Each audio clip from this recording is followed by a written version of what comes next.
My name is Kate, an ordinary office worker in my 30s, but the path that led me here was far from simple. Growing up in my family was never easy, especially with my older sister Susan, who always seemed to outshine me. Ever since we were children, Susan was the golden child, the one our parents doted on endlessly. She was beautiful, talented, and had a gift for playing the piano. My parents adored her, often showering her with praise, attention, and gifts. Meanwhile, I, Kate, the younger, quieter daughter, was left in the shadows. No matter how hard I tried, I could never measure up to Susan. Our parents were so proud of her piano competitions and modeling gigs, and conversations at home always revolved around her successes. It felt like they only had space in their hearts for one daughter, and that daughter wasn't me. Though I tried to make them proud through my academic achievements, their focus remained on Susan. It was a lonely and painful way to grow up, always feeling like I wasn't good enough. As the years passed, the gap between Susan and me widened. In middle school, she became even more stunning, and her modeling career began to flourish. People always admired her for her beauty, and even her teachers praised her talents. Meanwhile, I continued to excel in school, focusing on my studies to escape the emotional neglect at home. But despite my academic achievements, they went unnoticed. My parents barely acknowledged my efforts, and it hurt deeply. They were too wrapped up in Susan's life, celebrating every little success she had.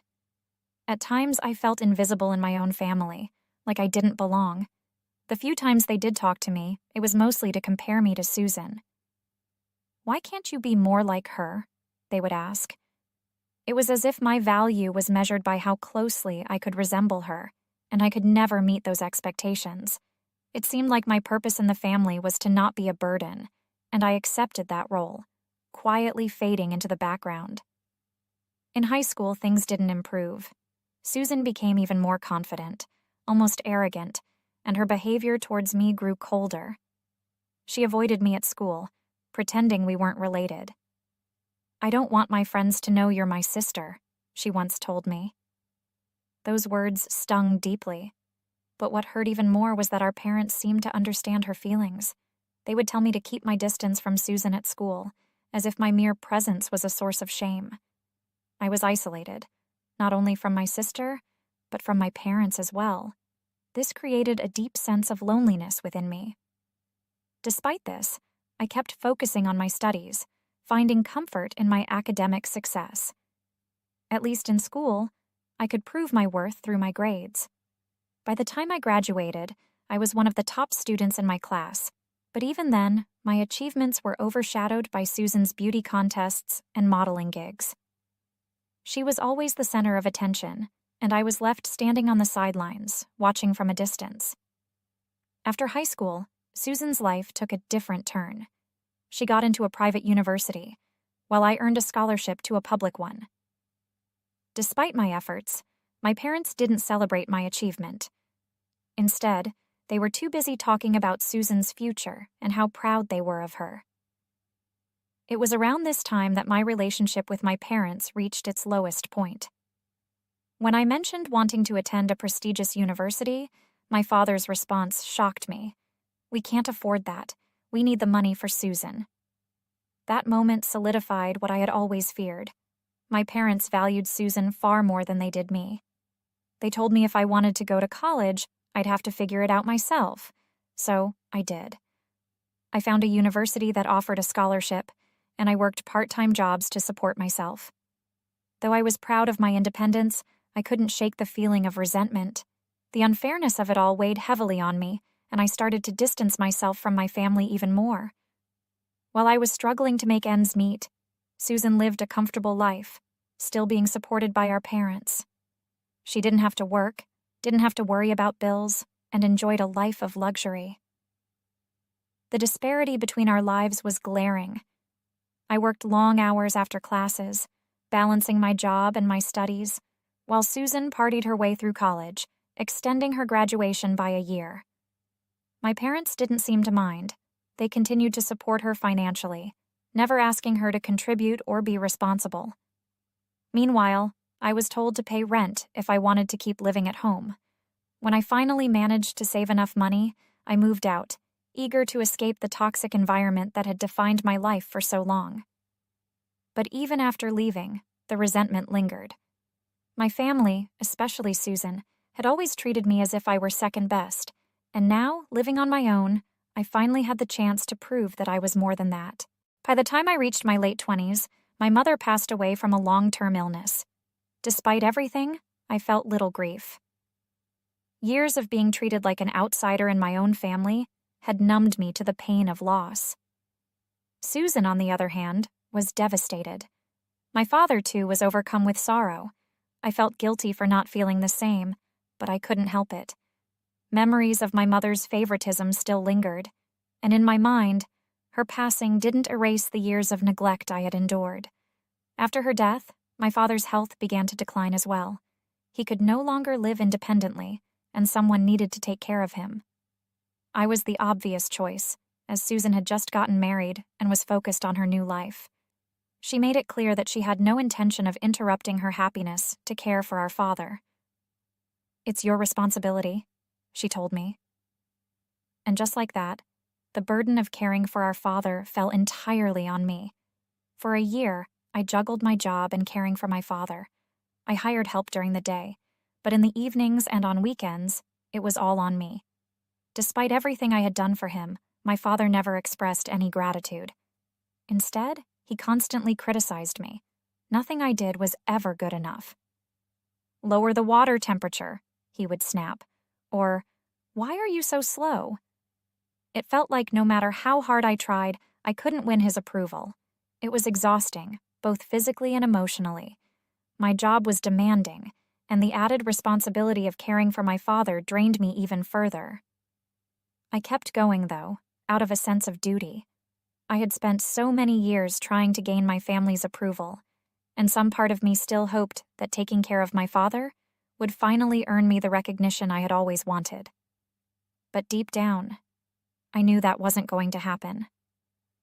Then, out of nowhere, Susan and her husband showed up at the house one day.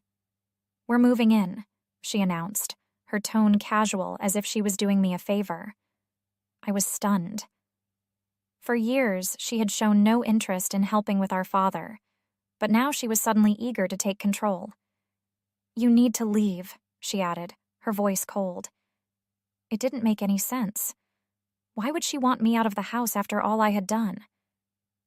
As it turned out, Susan and her husband were struggling financially. Her husband's business wasn't doing well, and they were looking for a way to cut costs. Moving into our family home, with my father still living there, would ease their financial burden. But for me, it felt like the ultimate betrayal. After everything I had sacrificed, they were kicking me out. Susan even had the audacity to accuse me of trying to steal our mother's inheritance by staying in the house with our father. I couldn't believe what I was hearing. As angry as I was, I saw this as my chance to break free. "Fine," I told them. "I'll leave, but I'm taking everything I bought." Susan didn't seem to care, laughing as she told me to do as I pleased. So I did. I packed up all the furniture and appliances I had purchased over the years, the couch, the refrigerator, the washing machine. It was all mine, bought with the money I had earned from my job.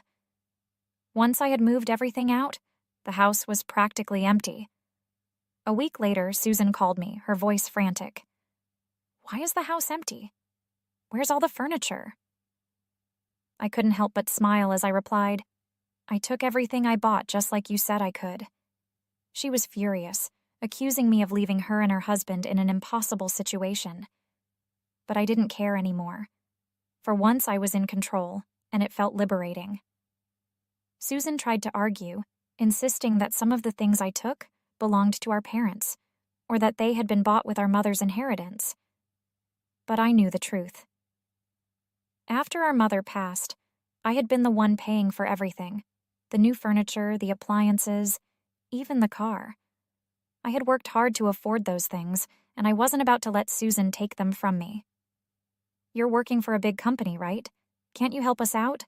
she asked, her voice desperate. I had mentioned the company I worked for in passing, and she had assumed I was making good money.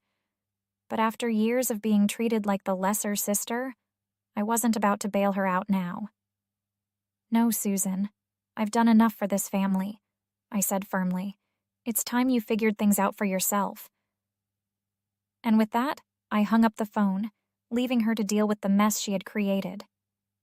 After that conversation, I felt an immense sense of relief. For the first time in my life, I had stood up to Susan and my family. I no longer felt the need to please them or prove my worth. I had finally taken control of my own life, and it was empowering. I moved into a small but cozy apartment, far away from the toxic environment that had defined my childhood. I furnished it with the items I had taken from the house, and for the first time, I felt like I truly belonged somewhere. It was my space, my sanctuary, component placement, and no one could take it from me.